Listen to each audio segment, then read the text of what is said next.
नमस्कार सभी साथियों को स्वागत करता हूं सभी का इस यूट्यूब चैनल पर जिसका नाम है स्टडी विद पीएल लोधा। साथियों, राजस्थान भूगोल की टेस्ट सीरीज के अंतर्गत बहुत ही शानदार पेपर आपके लिए राजस्थान भूगोल का लेकर आया हूं। पेपर नंबर 2 है ये। इसके पहले भी मैंने एक बहुत ही क्वालिटी वाला पेपर आपको करवाया था। टोटल प्रश्नों की संख्या 25 है साथियों। प्रत्येक प्रश्न 1 नंबर का रहेगा और अगर आप कोई प्रश्न गलत करते हो तो 1/3 आपके माइनस मार्किंग इस पेपर में रहने वाली है। पूरा पेपर हल करके जाइएगा। तो चलिए शुरू करेंगे आज के इस वीडियो को। पहला प्रश्न देख लेते हैं। प्रश्न संख्या 1 क्या है? आप देखो, 25 में से टारगेट होना चाहिए 20 प्रश्नों को सही करने का। तो पहला प्रश्न देखेंगे। प्रश्न संख्या 1 में क्या पूछ रहा है? राजस्थान का न्यूनतम लिंगानुपात वाला जिला है। धौलपुर जिला है, जैसलमेर जिला है, करौली जिला है या फिर इनमें से भरतपुर जिला है। तो न्यूनतम लिंगानुपात वाला जिला आपसे प्रश्न संख्या 1 में पूछा जा रहा है। बताइए मित्रों, प्रश्न संख्या 1 में कौन सा विकल्प आपका सही रहेगा? न्यूनतम लिंगानुपात वाला जिला इनमें से कौन सा है राजस्थान का? सही आंसर का चयन करते हैं। देखिए, राजस्थान में न्यूनतम लिंगानुपात की बात करें तो सबसे कम लिंगानुपात, देखो लिंगानुपात क्या होता है? प्रति 1000 पुरुषों पर महिलाओं की जो संख्या है उनको ही क्या कहा जाता है? लिंगानुपात कहा जाता है। और राजस्थान में न्यूनतम लिंगानुपात वाला जिला कौन सा है? धौलपुर जिला है। अगर हम बात करें धौलपुर की तो धौलपुर में 846 लिंगानुपात है। जबकि उसके बाद आता है जैसलमेर जिसका लिंगानुपात 852 है। तीसरे नंबर पे करौली 861 और चौथे नंबर पर भरतपुर 880। ये बिल्कुल नीचे वाले हैं जिले साथियों। पहले नंबर पे न्यूनतम में पहले नंबर पे धौलपुर, दूसरे पे जैसलमेर, तीसरे पे करौली और चौथे पे भरतपुर। जबकि सर्वाधिक लिंगानुपात की बात करें तो राजस्थान में सर्वाधिक लिंगानुपात जनगणना 2011 के अनुसार है। ये सर्वाधिक लिंगानुपात किस जिले का है? डूंगरपुर जिले का है, 994। और दूसरे नंबर पे सर्वाधिक लिंगानुपात में कौन सा जिला आता है साथियों? राजसमंद जिला आता है जिसका लिंगानुपात कितना है? 990 है। प्रश्न संख्या 2 की ओर बढ़ते हैं। दूसरे प्रश्न में क्या पूछ रहा है? राजस्थान का बायोमास आधारित प्रथम संयंत्र कहाँ स्थापित किया गया था? जयपुर में, खेड़ली अलवर में, पदमपुर गंगानगर में और नौला अजमेर में। तो इनमें से बायोमास आधारित प्रथम संयंत्र की बात आपसे प्रश्न संख्या 2 में पूछी जा रही है। मित्रों बताइए, दूसरे प्रश्न का कौन सा विकल्प आपका सही रहेगा? देखिए, राज्य का बायोमास आधारित प्रथम संयंत्र जो है ये पदमपुर गंगानगर में स्थापित किया गया था। कहाँ पर? पदमपुर नामक स्थान है किस जिले में? गंगानगर जिले में। यहीं पर राजस्थान का बायोमास आधारित प्रथम संयंत्र स्थापित किया था। तो आपके थर्ड विकल्प सही है प्रश्न 2 का। प्रश्न संख्या 3 की ओर बढ़ते हैं।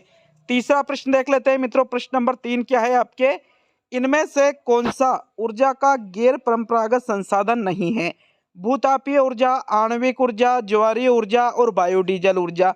तो देखो, गैर परंपरागत संसाधन नहीं है ये प्रश्न आपसे प्रश्न संख्या 3 में क्या पूछ रहा है? गैर परंपरागत संसाधन नहीं है।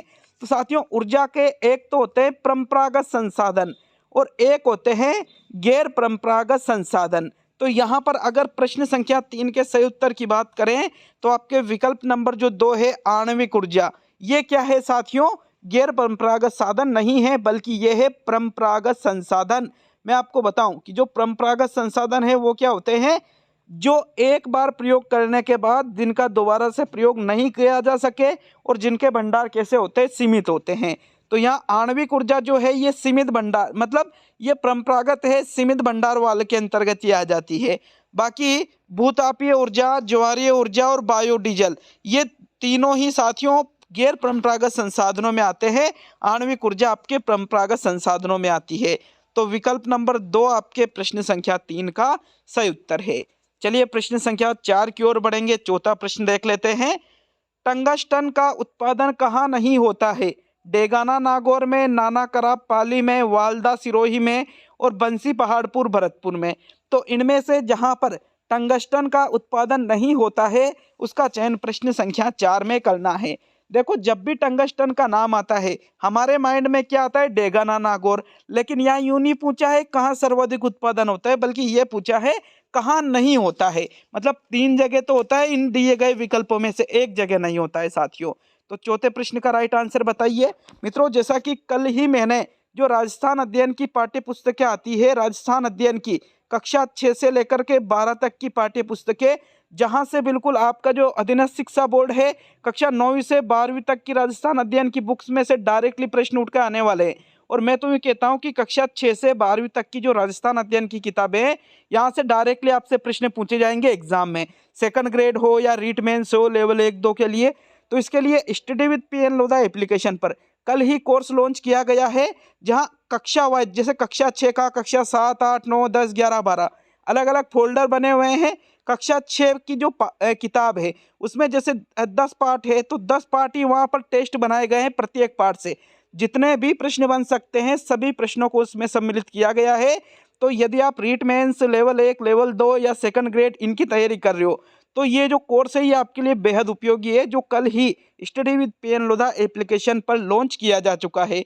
तो बिल्कुल ऐप को डाउनलोड करने के लिए कमेंट बॉक्स में मैंने लिंक दिए, वहाँ से आप ऐप को डाउनलोड करके कोर्स को ज्वाइन कर सकते हो। देखो प्रश्न संख्या 4 का जो सही उत्तर है कि टंगस्टन का उत्पादन कहाँ नहीं होता है, तो साथियों डेगाना नागौर तो मुख्य रूप से इसका स्थान है। नाना कराब पाली में भी इसका उत्पादन होता है और वालदा सिरोही में भी होता है। लेकिन बंसी पहाड़पुर भरतपुर में, जो बंसी पहाड़पुर नामक जगह है भरतपुर में, वहां पर टंगस्टन का उत्पादन नहीं होता है। विकल्प 4 आपके चौथे प्रश्न का सही उत्तर होगा। चलिए बढ़ेंगे प्रश्न संख्या 5 की ओर। 5वां प्रश्न देख लेते हैं। प्रश्न नंबर 5 है, संगमरमर की मंडी कहाँ है? किशनगढ़, अजमेर, मकराना, नागौर, राजसमंद और भैंसलाना, जयपुर। तो इनमें से देखो राजस्थान में अनेक प्रकार के संगमरमर का उत्पादन होता है, अनेक प्रकार का, जैसे हरा संगमरमर है, काला संगमरमर है, सफ़ेद संगमरमर है, गुलाबी संगमरमर है, बादामी संगमरमर है इत्यादि। साथियों यहाँ पर बात की जा रही है संगमरमर की मंडी की, कि संगमरमर की जो मंडी है ये कहाँ पर है? राजस्थान में। तो देखो विकल्प नंबर आपका जो 1 है किशनगढ़ अजमेर, बिल्कुल किशनगढ़ अजमेर में ही संगमरमर की मंडी राजस्थान में स्थित है। और अगर हम बात करें मकराना नागौर की, तो यहाँ का संगमरमर पूरे राजस्थान में प्रसिद्ध है। राजस्थान में सबसे प्रसिद्ध संगमरमर कहाँ का है? मकराना नागौर का। और संगमरमर की मंडी कहाँ है? किशनगढ़ अजमेर में मंडी पूछी है। तो विकल्प 1 आपके प्रश्न संख्या 5 का सही उत्तर होगा। चलिए आगे बढ़ेंगे प्रश्न संख्या 6 की ओर। 6वां प्रश्न देख लेते हैं। The Ummed Singh cotton mills की स्थापना पाली में कब की गई थी? 1889 ईस्वी में, 1938 ईस्वी में, 1942 ईस्वी में और 1906 ईस्वी में। तो the Ummed Singh cotton mills की स्थापना की बात की जा रही है। साथियों प्रश्न संख्या 6 का सही उत्तर देखें तो the Ummed Singh cotton mills की स्थापना कब की गई थी? 1942 में। तीसरा विकल्प आपके प्रश्न संख्या 6 का सही उत्तर है। चलिए आगे बढ़ेंगे साथियों प्रश्न संख्या 7 की ओर। 7वां प्रश्न देख लेते हैं। प्रश्न नंबर 7 है, राजस्थान का जापानी जोन कहाँ स्थित है? भिवाड़ी अलवर में, नीमराणा अलवर में, जैसलमेर में और कोटा में। तो इनमें से राजस्थान का जापानी जोन जहां पर स्थित है उसका चयन आपको प्रश्न संख्या 7 में करना है। देखो अगर किसी प्रश्न में डाउट हो तो उसको आप छोड़ भी सकते हो, क्योंकि एग्जाम में माइनस मार्किंग रहेगी। प्रश्नों को छोड़ना पड़ेगा और प्रश्नों को छोड़ने की, अनअटेम्प्ट करने की आदत आपको अभी से डालनी पड़ेगी साथियों। हालांकि आपको उस प्रश्न का आंसर याद रखना है, लेकिन प्रश्न को यहाँ आप मतलब छोड़ सकते हो। अभी से इस चीज़ की आदत डालो। प्रश्न संख्या 7 का सही उत्तर है, राजस्थान का जापानी जोन कहाँ है? नीमराणा अलवर में। कहाँ? नीमराणा नामक स्थान है अलवर में, यहीं पर राजस्थान का जापानी जोन है। तो सेकंड विकल्प 7वें प्रश्न का सही उत्तर है। प्रश्न 8 की ओर बढ़ेंगे। 8वां प्रश्न देख लेते हैं। राजस्थान के कितने जिले ऐसे हैं जो 2 राज्यों से सीमा बनाते हैं? 1, 2, 3 और 4। तो एक देखिएगा यहाँ पर, ये आपके राजस्थान है। अब 2 राज्यों से सीमा बनाते हैं, तो देखिए साथियों, एक यहाँ पे आपके गुजरात आ जाता है, फिर आपके गुजरात के बाद में यहाँ पे मध्य प्रदेश आ जाता है, मध्य प्रदेश से यूपी आ जाती है, यूपी से आपके इधर आ जाता है साथियों, यूपी के बाद में हरियाणा, और हरियाणा के बाद में आ जाता है पंजाब। तो इस तरह से ये 5 राज्य राजस्थान से जुड़े हुए हैं, और इधर क्या है? पाकिस्तान है। तो यहाँ पर बात की जा रही है कि कितने जिले ऐसे हैं जो 2 राज्यों से सीमा बना रहे हैं। तो अब आपको ईस्ट साइड वाले ये आपके जिले आपको ये देखना है कि 2 जिले ऐसे बताना है, जो सॉरी 2 जिले क्या मतलब उन जिलों के बारे में बताना है जो 2 राज्यों से सीमा बनाते हैं। तो अगर हम बात करें राजस्थान के ऐसे जिलों की संख्या कितनी है? टोटल 4 है जो 2 राज्यों से सीमा बनाते हैं। और वो जो 4 जिले हैं वो कौन कौन से हैं? एक आता है आपके हनुमानगढ़, जैसे आपके यहाँ हनुमानगढ़ जिला है साथियों, हनुमानगढ़ जो जिला है ये भी 2 राज्य से सीमा बनाएगा, भरतपुर भी 2 राज्य से, धौलपुर भी 2 राज्य से, बांसवाड़ा भी 2 राज्य से। ये चारों जिले जो हैं ये 2 राज्यों से सीमा बनाते हैं। तो विकल्प नंबर 4 आपके 8वें प्रश्न का सही आंसर है। चलिए आगे बढ़ेंगे प्रश्न संख्या 9 की ओर। 9वां प्रश्न देख लेते हैं। राजस्थान का वह जिला जो सर्वाधिक जिलों से सीमा बनाता है, पाली, नागौर, उदयपुर और इनमें से कोई नहीं। तो देखो राजस्थान का जो जिला सर्वाधिक जिलों से सीमा बनाता है वो कौन सा जिला है? पाली जिला है। पाली जिला साथियों राजस्थान के 8 जिलों से सीमा बनाता है। कितने जिलों से? 8 जिलों से सीमा बनाता है पाली जिला। जबकि नागौर और जो उदयपुर जिला है ये दोनों ही 7 जिलों से सीमा बनाते हैं। तो आपके कौन सा विकल्प सही रहेगा? फिर 9वें प्रश्न में विकल्प नंबर 1 सही रहेगा। आगे बढ़ेंगे साथियों प्रश्न 10 की ओर। 10वां प्रश्न देख लेते हैं। प्रश्न नंबर 10 है आपके, 2 बालू का स्तूप के बीच ऊंट गुजरने का मार्ग कहलाता है, दरियन, कारवा, अर्घ और इनमें से सभी। तो देखो 2 बालू का स्तूप है, इन 2 बालू का स्तूपों के बीच में से जो देखो बालू का स्तूप कहाँ बनेंगे? रेगिस्तान में। और रेगिस्तान में ऊंट पर्याप्त मात्रा में देखने को, क्योंकि रेगिस्तान को है मतलब रेगिस्तान का जहाज किसको कहा जाता है? ऊंट को कहा जाता है। तो जब ऊंट 2 बालू का स्तूप के बीच से गुजरते हैं तो उस मार्ग को किस नाम से जाना जाता है? साथियों उस मार्ग को किस नाम से जाना जाता है? कारवा के नाम से जाना जाता है। किस नाम से? कारवा के नाम से। सेकंड विकल्प आपके प्रश्न 10 में सही है। आगे प्रश्न संख्या 11 की ओर बढ़ेंगे साथियों। यहाँ पर आपके कारवा जो शब्द है, कारवा शब्द का प्रयोग होता है जब 2 बालू का स्तूप के बीच ऊंट गुजरने का मार्ग हो। चलिए आगे बढ़ेंगे प्रश्न संख्या 11 की ओर। 11वां प्रश्न देख लेते हैं। प्रश्न नंबर 11, पूर्णतः राजस्थान में बहने वाली सबसे लंबी नदी कौन सी है? लूणी, चंबल, बनास और बाणगंगा।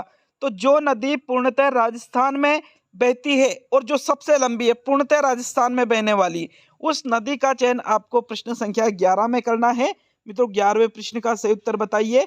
देखो अगर हम बात करें तो राज्य की सबसे बड़ी नदी तो कौन सी है? चंबल। राज्य में सबसे लंबी नदी कौन सी है बहने वाली? तो चंबल। लेकिन अगर यूं पूछ ले पूर्णतः राज्य में बहने वाली, अगर ऐसा पूछ ले भाई डायरेक्टली पूछे पूर्णतः शब्द नहीं आए तो फिर आपका आंसर रहेगा चंबल। लेकिन पूछ ले पूर्णतः राज्य में बहने वाली सबसे लंबी नदी तो फिर आपका आंसर रहेगा साथियों बनास नदी। कौन सी नदी आएगी? बनास नदी आएगी। थर्ड विकल्प आपके 11वें प्रश्न का सही उत्तर है। बिल्कुल इसमें कोई डाउट नहीं है साथियों। चलिए आगे बढ़ेंगे प्रश्न संख्या 12 की ओर। 12वां प्रश्न देख लेते हैं। प्रश्न संख्या 12 में क्या पूछ रहा है? लूणी की सबसे लंबी सहायक नदी है जोजड़ी नदी, जवाई नदी, बांडी नदी और सूकड़ी नदी।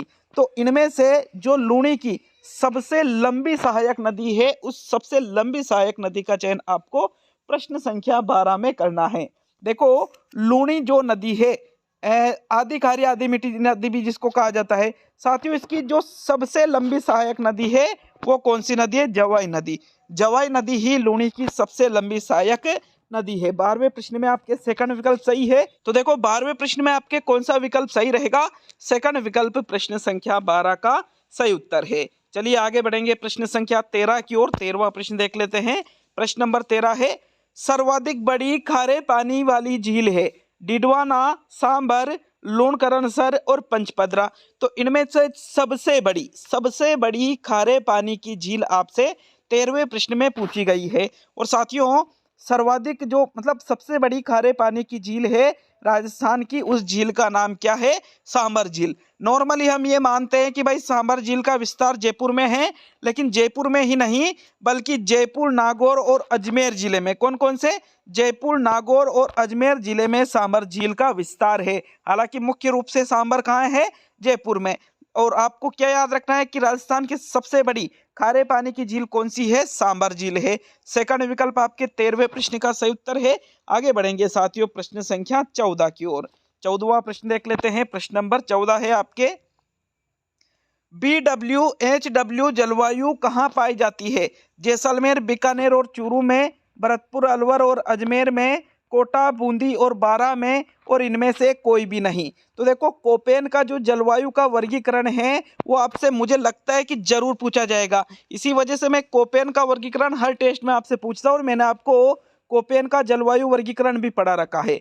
देखो BWHW जलवायु की अगर हम बात करें तो यह राजस्थान का जो पश्चिमी क्षेत्र है, जैसे जैसलमेर, बीकानेर, चूरू, इधर मतलब रेतीले क्षेत्र में ये जलवायु पाई जाती है। विकल्प नंबर आपका एक सही है प्रश्न संख्या 14 में। प्रश्न संख्या 15 की ओर बढ़ते हैं साथियों। 15वां प्रश्न देख लेते हैं। प्रश्न नंबर 15 क्या है? असुमेलित का चयन कीजिए। सिलिसेट झील अलवर, बालसमंद झील बीकानेर, गड़ीसर झील जैसलमेर और गैप सागर झील डूंगरपुर। तो जो आपको असुमेलित लग रहा है, असुमेलित का मतलब जो गलत लग रहा है, उसका चयन आपको प्रश्न संख्या 15 में करना है। बताइए 15वें प्रश्न का कौन सा विकल्प आपका सही रहेगा? तो देखो अगर हम बात करें तो गैप सागर झील राजस्थान में कहाँ पर है? डूंगरपुर में। सिलिसेट झील कहाँ पर है? अलवर में। और गड़ीसर झील कहाँ पर है? जैसलमेर में। लेकिन यहाँ पर ये कह रहा है दूसरा विकल्प कि भाई बालसमंद झील बीकानेर में है, तो ये गलत है। क्यों? क्योंकि बालसमंद झील साथियों जोधपुर जिले में स्थित है। कौन से जिले में स्थित है? जोधपुर में, बीकानेर में नहीं है ये। तो विकल्प नंबर 2 आपके 15वें प्रश्न का सही उत्तर है मित्रों। चलिए आगे बढ़ेंगे प्रश्न संख्या 16 की ओर। 16वां प्रश्न देख लेते हैं। प्रश्न संख्या 16 में क्या पूछ रहा है? राजस्थान का मासिन राम कहलाता है सिरोही, बांसवाड़ा, डूंगरपुर और झालावाड़। तो इनमें से किसको राजस्थान का मोहसिन राम कहा जाता है? देखो राजस्थान का मोहसिन राम एक जगह का नाम है जहां पर सर्वाधिक वर्षा होती है। और राजस्थान का मोहसिन राम किसको कहा जाता है? झालावाड़ को कहा जाता है साथियों। किस जिले को कहा जाता है? झालावाड़ को कहा जाता है। हालांकि अगर स्थान की बात करें तो माउंट आबू सिरोही में, माउंट आबू नामक जो स्थान है यहाँ पर सर्वाधिक वर्षा होती है पूरे राजस्थान में। लेकिन अगर जिले की बात करें तो आपका कौन सा जिला सही होगा? झालावाड़ जिला राजस्थान का मोहसिन राम के नाम से प्रसिद्ध है। विकल्प नंबर आपका 4 सही है। और देखो इसी को राजस्थान का चेरा पूंजी भी कहा जाता है। किसको? झालावाड़ को कहा जाता है। कई किताबों में आपको सिरोही भी देखने को मिल सकता है, लेकिन सही आंसर झालावाड़ है। तो विकल्प नंबर 4 आपके प्रश्न संख्या 16 का सही उत्तर है। चलिए आगे बढ़ेंगे प्रश्न संख्या 17 की ओर। 17वां प्रश्न देखेंगे साथियों। प्रश्न नंबर 17, मर्दा दिवस कब मनाया जाता है? 5 सितंबर को, 5 अक्टूबर को, 5 नवंबर को और 5 दिसंबर को। तो इनमें से जिस तारीख को मर्दा दिवस मनाया जाता है, भाई आपके सिलेबस में दे रखा है ना राजस्थान की मिट्टियां, तो आपसे बिल्कुल पूछा जा सकता है साथियों कि राजस्थान में क्या, सॉरी डायरेक्टली प्रश्न पूछा जा सकता है कि मर्दा दिवस कब मनाया जाता है? कब मनाया जाता है मर्दा दिवस? सही आंसर देख लेते हैं 17वें प्रश्न का। तो इसका सही आंसर क्या रहेगा? प्रत्येक वर्ष की जो 5 दिसंबर आती है साथियों, 5 दिसंबर आने वाली है आपके, तो 5 दिसंबर को ही क्या मनाया जाता है? मर्दा दिवस मनाया जाता है। विकल्प नंबर आपका जो 4 है प्रश्न संख्या 17 का सही उत्तर होगा। चलिए आगे बढ़ेंगे मित्रों प्रश्न संख्या 18 की ओर। अच्छा लगे वीडियो लाइक शेयर जरूर करके जाइएगा, और चैनल पर नए हो तो लगातार ऐसे वीडियोस पाने के लिए चैनल को सब्सक्राइब करके बेल आइकन जरूर ऑन करिएगा साथियों। एग्जाम तक आपको इसी प्रकार के वीडियोस इस यूट्यूब चैनल पर मिलते रहेंगे। कमेंट बॉक्स में कमेंट करके जरूर जाइए कि टोटल 25 में से आपका स्कोर कितना रहा, और अगर किसी प्रश्न में कोई त्रुटि नजर आए तो उसके लिए भी आप कमेंट बॉक्स में कमेंट कर सकते हो। 18वां प्रश्न है, इंसेप्टी सोल्स मृदा राजस्थान में कहाँ पाई जाती है? हाड़ौती क्षेत्र में, दक्षिणी राजस्थान में, शेखावटी में या मारवाड़ में? तो इंसेप्टी सोल्स मृदा का प्रकार है ये। और साथियों ये किसके आधार पर है ये वर्गीकरण मृदा का? तो ये वैज्ञानिक आधार पर है। और यहाँ पर बात की जा रही है इंसेप्टी सोल्स मृदा की। तो राजस्थान में इंसेप्टी सोल्स मृदा किस जगह, मतलब किस क्षेत्र में पाई जाती है? तो अगर बात करें इसका सही आंसर क्या रहेगा, तो साथियों जो दक्षिणी राजस्थान है, जैसे बांसवाड़ा जिला है, प्रतापगढ़ है, डूंगरपुर है, उदयपुर जिला है, ये जिले आ जाते हैं साथियों दक्षिणी राजस्थान में। और बिल्कुल यहाँ पर कौन सी मृदा पाई जाती है? इंसेप्टी सोल्स मृदा, यहाँ पर इंसेप्टी सोल्स मिट्टी पाई जाती है। विकल्प नंबर जो 2 है आपके प्रश्न संख्या 18 का सही उत्तर होगा। चलिए आगे बढ़ेंगे प्रश्न संख्या 19 की ओर। 18वें प्रश्न में सेकंड विकल्प आपका सही आंसर है।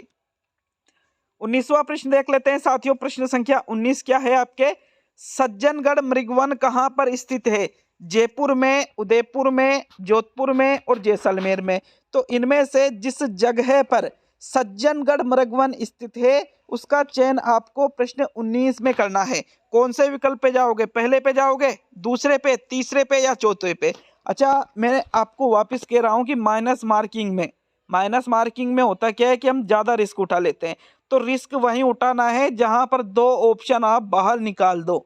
आपके पास सिर्फ दो ही ऑप्शन बचे तो फिर वहां पर आप थोड़ा रिस्क उठा सकते हो माइनस मार्किंग में। लेकिन अगर आपको चारों ही ऑप्शन समझ में नहीं आ रहे हैं तो उस प्रश्न को छोड़ दो और अगले प्रश्न की तरफ बढ़ जाना साथियों, एग्जाम में नहीं तो दिक्कत आ जाएगी बहुत ज्यादा। देखो, प्रश्न संख्या 19 का जो आपके सही उत्तर है वो रहेगा विकल्प नंबर 2। जो सज्जनगढ़ मृगवन है यह राजस्थान का जो उदयपुर जिला है जहां पर सर्वाधिक वन पाए जाते हैं और जिसको झीलों की नगरी भी कहा जाता है, यहीं पर सज्जनगढ़ मृगवन स्थित है। सेकंड विकल्प आपके 19वें प्रश्न का सही उत्तर होगा। चलिए आगे बढ़ेंगे प्रश्न संख्या 20 की ओर। तो 20वां प्रश्न देख लेते हैं। प्रश्न नंबर 20 है आपके, राजस्थान के किस जिले में उप उष्ण पर्वतीय वन कहाँ पाए जाते हैं? मतलब राजस्थान के जिस जिले में उप उष्ण पर्वतीय वन पाए जाते हैं वो जिला आपको प्रश्न संख्या 20 में बताना है। झालावाड़ जिला है वो, डूंगरपुर जिला है, सिरोही जिला है या उदयपुर जिला है? तो राजस्थान के जिस जिले में उप उष्ण पर्वतीय वन पाए जाते हैं वो कौन सा जिला है बताइए। प्रश्न नंबर 20 में कौन से विकल्प पे जाओगे? तो सही आंसर देख ले इसका कि भाई सही उत्तर क्या रहेगा साथियों। जो सिरोही जिला है, कौन सा जिला है? सिरोही जिला। बिल्कुल, सिरोही जिले में ही उप उष्ण पर्वतीय वन पाए जाते हैं। कौन से जिले में? सिरोही जिले में। 20वें प्रश्न का थर्ड विकल्प सही रहेगा। नेक्स्ट 21वां प्रश्न देखते हैं। प्रश्न नंबर 21 क्या है आपके, राजस्थान पर्यटन विकास निगम आरटीडीसी की स्थापना कब की गई? 24 अप्रैल 1972, 1 अप्रैल 1979, 25 दिसंबर 1975 और 18 नवंबर 1974। तो प्रश्न संख्या 21 का बताओ कौन से विकल्प का चुनाव करोगे? राजस्थान पर्यटन विकास निगम, जिसको शॉर्ट में क्या कहा जाता है? आरटीडीसी कहा जाता है साथियों। आरटीडीसी की स्थापना, मोस्ट इंपोर्टेंट क्वेश्चन है ये, तो इसकी स्थापना कब की गई? देखो, वैसे इस प्रश्न का जो उत्तर है कई जगह आपको 1978 भी मिल सकता है, कई जगह आरटीडीसी की स्थापना बिल्कुल आपको 1978 मिल सकता है। लेकिन साथियों बिल्कुल मान्यता प्राप्त किताबों में भी इसका उत्तर क्या दे रखा है? 1 अप्रैल 1979। अच्छा, आता नहीं है ये 1978 और 1979 दोनों एक साथ ऑप्शन। मैं यूं कह रहा हूं प्रश्न नहीं आता, मैं यूं कह रहा हूं कि ऑप्शन दोनों एक साथ आएंगे नहीं। अगर 1 अप्रैल 1979 नहीं है तो 1978 आएगा, 1978 नहीं है तो 1 अप्रैल 1979 आएगा आरटीडीसी की स्थापना में। विकल्प नंबर आपका 2 सही है 21 का। नेक्स्ट 22 की ओर बढ़ेंगे साथियों। 22 को देख लेते हैं। 21 में आपके सेकंड विकल्प सही रहेगा। तो चलिए 22वां प्रश्न देखेंगे। राजस्थान की प्रथम इको टूरिज्म पॉलिसी कब बनी? 4 फरवरी 2010, 4 फरवरी 2011, 4 फरवरी 2012 और 4 फरवरी 2013 को। तो यहाँ पर बात की जा रही है राजस्थान की प्रथम इको टूरिज्म पॉलिसी की। 22 का सही उत्तर बताइए मित्रों, कौन सा विकल्प आपके 22 का सही उत्तर है?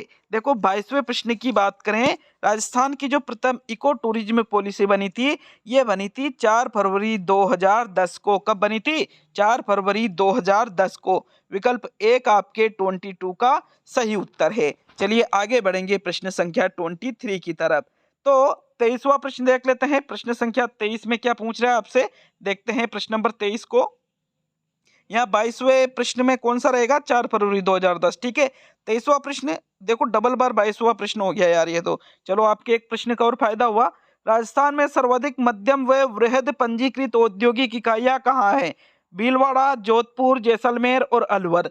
तो भाई अगर हम बात करें राजस्थान में सर्वाधिक मध्यम व वृहद पंजीकृत औद्योगिक इकाइयों की, ये राजस्थान में 2 जगह पर है। एक तो आपके जयपुर में है और एक आपके अलवर में है। अब यहाँ पर आपके जयपुर तो ऑप्शन में दे नहीं रखा है, तो फिर आपका कौन सा विकल्प सही रहेगा साथियों? अलवर सही रहेगा। 22 में सही आंसर रहेगा अलवर, क्योंकि यहाँ पर बिल्कुल दिए गए विकल्पों के अनुसार सर्वाधिक मध्यम व वृहद पंजीकृत औद्योगिक इकाइयां स्थित है। फोर्थ विकल्प 22 जो डबल बार का जो क्वेश्चन आया था इसका सही आंसर है। चलिए 23वें प्रश्न की ओर बढ़ेंगे मित्रों। प्रश्न number 23, Kota super thermal power plant किस पर आधारित है? एंथ्रेसाइट, लिग्नाइट, बिटुमिनस और पीट। तो भाई देखो ये चारों ही किसके प्रकार है, ये चारों ही कोयले के प्रकार है। कितने प्रकार का होता है कोयला, 4 प्रकार का।